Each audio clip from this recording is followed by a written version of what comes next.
மதிப்புக்குரிய மேயர் அம்மையார் அவர்களுக்கு, வேலூர் மேயர் அம்மையார் அவர்களுக்கு எனக்கு பணிவாத வணக்கங்கள். இது சேன்பாக்கம் திரும்ப வழி. இது குடிநீர் உடைப்பு கால்வாய். கிட்டத்தட்ட ஒரு வாரமாக இங்கு இப்படி குடிநீர் வீணாகி கொண்டிருக்கின்றது.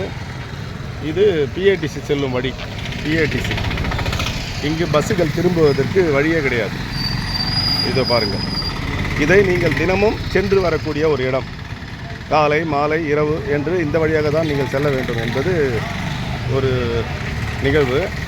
எனவே தயவு கூர்ந்து உங்களுடைய ஒரு ஆணைக்காக மாநகராட்சி ஊழியர்கள் காத்து கொண்டிருக்கிறார்கள்.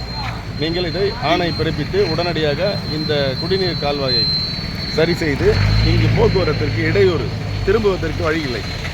இது சேன்பாக்கம் செல்லும் வழி. எனவே இதை உடனடியாக ஆய்வு மேற்கொண்டு மாநகராட்சி மேயர் அவர்கள் கமிஷனருக்கு ஆணையிட்டு உடனடியாக இதை சீர் செய்யும்படி மிகவும் பணிவோடு கேட்டுக்கொள்கின்றோம். பொதுநலன் கருதி உங்களிடம் வெளியிடுகிறோம். எனவே இது பாருங்கள். இது சேன்பாக்கம். ஒரு வார காலமாக இப்படி இருக்கிறது. நீங்களும் பார்த்து கொண்டு தான் சென்றிருப்பீர்கள் என்பது எனது வருத்தமான செய்தி. நன்றி, வணக்கம்.